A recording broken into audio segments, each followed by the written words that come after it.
नमस्कार दोस्तों, welcome to invest wise.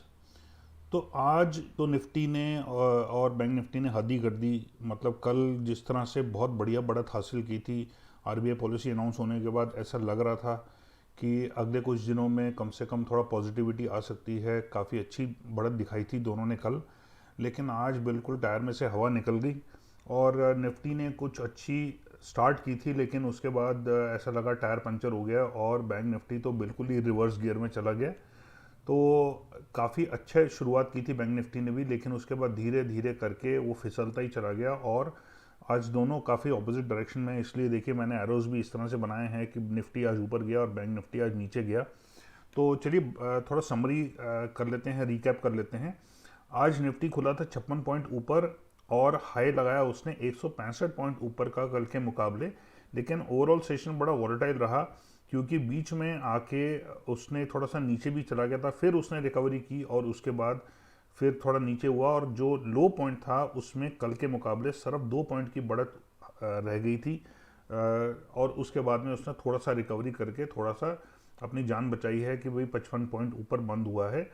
और बैंक निफ्टी की बात करें आज तो 163 पॉइंट ऊपर खुला था और ऊपर गया 316 पॉइंट ऊपर तक, लेकिन उसके बाद में नीचे घिसटता चला गया और कल के मुकाबले 287 पॉइंट्स नीचे तक जाके फिर थोड़ी सी रिकवरी की और 208 पॉइंट नीचे बंद हुआ है। तो ये 33,000 से नीचे आज बंद हुआ है 32,783 पे।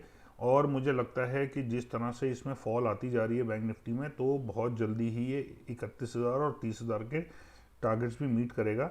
लगता है कि कुछ खास इसको वो मिला नहीं। आरबीआई के जो गवर्नर साहब ने जो बोला था उससे कुछ ज़्यादा इसको कॉन्फिडेंस मिला नहीं है। शायद इसी वजह से ये थोड़ा सा नीचे भी जा रहा है, क्योंकि देखिए धीरे धीरे लॉकडाउन्स भी जो हैं बढ़ते चले आ रहे हैं और हमारे केसेस भी जो हैं कोरोना के वो दिन ब दिन बढ़ रहे हैं। तो थोड़ा ये भी शायद कहीं ना कहीं पे ये कंसर्न है मार्केट्स को कि कहीं लॉकडाउन दोबारा हो गए तो जीडीपी जो है और इकोनॉमी जो है वो शायद उतना अच्छा ना करे। बाकी हाँ, सीमेंट और स्टील के स्टॉक्स जो हैं वो तो धड़ाधड़ तेज़ी से ही भागते चले आ रहे हैं। ऑलमोस्ट रोज़ नए हाई टच होते हैं और बहुत गजब कर दिया है इन स्टॉक्स ने। एक अदानी ग्रुप के स्टॉक्स जो हैं वो मतलब ग्रेविटी को डिफाई कर रहे हैं, और दूसरा मेटल और सीमेंट के स्टॉक्स जो हैं वो ग्रेविटी को डिफाई कर रहे हैं। और इवन आईटी के स्टॉक्स जो हैं, तो मार्केट्स को ऐसा लग रहा है भाई यही मसीहा स्टॉक्स हैं। इंफ्रास्ट्रक्चर में स्पेंडिंग होती रहेगी, आईटी में स्पेंडिंग होती रहेगी, तो ये सेक्टर्स जो हैं धड़ाधड़ भाग रहे हैं। और अगर बात करें नेगेटिव के सेक्टर्स की, तो आज प्राइवेट बैंक्स, फाइनेंशियल सर्विसेज और एनर्जी के जो सेक्टर्स के जो स्टॉक्स थे वो माइनस में थे, ये तीनों सेक्टर। और प्लस में थे आईटी, मेटल और कमोडिटीज़। और सबसे ज़्यादा मेटल्स आज ऊपर भागे, उसके बाद कमोडिटीज़ ने सब सेकंड नंबर पे परफॉर्म किया और आईटी ने भी अच्छा परफॉर्म किया, लेकिन उतना ज़्यादा नहीं जितना मेटल्स और कमोडिटीज़ ने किया था। और अगर हम बात करें एसजीएक्स निफ्टी की, तो इस समय 24 पॉइंट प्लस है और नैस्डैक 99 पॉइंट्स प्लस में है और तीनों यूरोपियन मार्केट्स भी प्लस थे।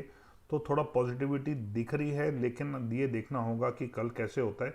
और आज निफ्टी बहुत अच्छा कर सकता था अगर बैंक निफ्टी ने भी परफॉर्म किया होता, क्योंकि कुछ बैंकिंग के जो स्टॉक्स हैं हैवी वेट्स, जैसे एचडीएफसी बैंक हो गया या आईसीआईसीआई बैंक हो गया, एक्सिस बैंक हो गया, ये निफ्टी का भी पार्ट हैं। तो अगर इन बैंक्स ने भी अच्छा किया होता तो निफ्टी आज काफ़ी अच्छा कर सकता था। लेकिन निफ्टी के खास अच्छा ना करने की वजह एक मेन जो है वो बैंक निफ्टी थी। तो अब देख लेते हैं कौन कौन से स्टॉक्स में आप इंट्राडे पोजीशन लेके कुछ अच्छे प्रॉफिट्स बना सकते हैं। तो सबसे पहले है औरो फार्मा। तो औरो फार्मा का अगर हम बात करें, तो ये देखिए कई दिनों से ये कंटिन्यूसली ऊपर बढ़ रहा था, बहुत धीरे धीरे कम वॉल्यूम्स पे, बस एक आधा ब्लिप था, उसके बाद देखिए बहुत छोटे छोटे वॉल्यूम से ऊपर बढ़ रहा था। लेकिन जैसे ही इस ये पुराने इन लेवल्स पे पहुंचा है, यहाँ पे ऐसा लग रहा है इसको रेजिस्टेंस फेस हो रहा है, जिसकी वजह से इसने ऑलमोस्ट अपने सारे गेंस गिव अप करके जो गैप अप खुला था उससे भी हल्का सा नीचे बंद हुआ है, तभी रेड कैंडल बनी है। तो यहाँ से ये लगता है थोड़ा सा नीचे जा सकता है। और अगर आपको लेवल्स और टारगेट्स चाहिए, स्टॉप लॉस चाहिए, तो आप मेरा टेलीग्राम चैनल ज्वाइन कर सकते हैं, जिसका लिंक डिस्क्रिप्शन में दिया हुआ है, और वहाँ से आप मुझे ट्विटर पर भी फॉलो कर सकते हैं, उसका भी लिंक डिस्क्रिप्शन में दिया हुआ है। मेरा ईमेल आईडी है investwise0070@gmail.com। तो अगर आप अपने ब्रोकर के पास बहुत ही हाई ब्रोकरेज रेट्स दे रहे हैं, या आप अपने ब्रोकर की सर्विसेज से सेटिस्फाइड नहीं हैं, आपके जो सर्विस इश्यूज हैं वो रिजॉल्व करने वाला कोई नहीं है, या आपका कोई आरएम कोई नहीं है, या आपको कोई गाइड करने वाला नहीं है कि कौन सा स्टॉक कब खरीदें कब बेचें, जिसकी वजह से या तो आपके लॉसेस होते हैं या आपके प्रॉफिट्स बहुत ही कम होते हैं जितने होने चाहिए उसके मुकाबले, तो आप मुझे इस ईमेल एड्रेस पे लिख सकते हैं। ये आपको डिस्क्रिप्शन में भी मिल जाएगा मेरा ईमेल आईडी। और साथ ही में अगर आप मुझे लिखेंगे तो मैं आपका अकाउंट एक बहुत ही रिप्यूटेड बुकिंग हाउस के साथ खुलवाऊंगा, जिसमें आपके ब्रोकरेज रेट्स तो अभी के मुकाबले काफ़ी कम होंगे ही होंगे, साथ में आपके कोई सर्विस इश्यूज भी ऐसे नहीं आएंगे, और आपका आरएम मैं रहूँगा। तो अगर आपको किसी भी तरह का कुछ क्वेरी है या आपका कुछ चीज़ रिजॉल्व करानी है तो आप मुझे कांटेक्ट करेंगे, मैं आपकी पूरी मदद करूंगा। और साथ ही मैं आपका पोर्टफोलियो मैनेज करने में भी आपकी हेल्प करूंगा, और आपके जो हैं प्रॉफिट्स में काफ़ी ज़्यादा इजाफा आएगा अगर आप मेरे साथ जुड़ेंगे, क्योंकि मैं आपको गाइड करूंगा कि आप कौन सा स्टॉक कब खरीदें कब बेचें, और आप देखिएगा कि आपके जो पोर्टफोलियो है उसमें कितना ज़्यादा फ़र्क पड़ सकता है मेरे साथ जुड़ने के बाद में। और सारे जो लिंक्स हैं और ईमेल आईडीज़ वगैरह हैं वो आपको डिस्क्रिप्शन में मिल जाएंगे, तो वहाँ से आप देख सकते हैं।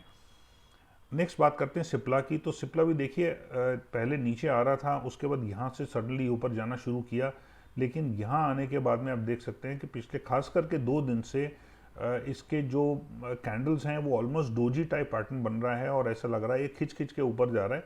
और यहाँ पे आके देखिए लगभग इन्हीं लेवल्स पे आके जहाँ पे ये पहले भी रेजिस्टेंस, एक तरह से आप कह सकते हैं कि अब ये रेजिस्टेंस लेवल बन चुका है, तो यहाँ आके इसका जो स्टीम है वो ख़त्म हो चुका है। और पिछले 2 दिन हालांकि निफ्टी ने ठीक किया, लेकिन उसके बावजूद भी ये जो इसकी बढ़त है ये सिर्फ गैप अप की वजह से हो रही है, लेकिन उसके बाद में इसकी जो कैंडल है वो कुछ खास है नहीं, और जितना ऊपर का शेडो बनता है उतना ही नीचे का बनता है, तो ये भी हो सकता है कल नीचे रहे ये।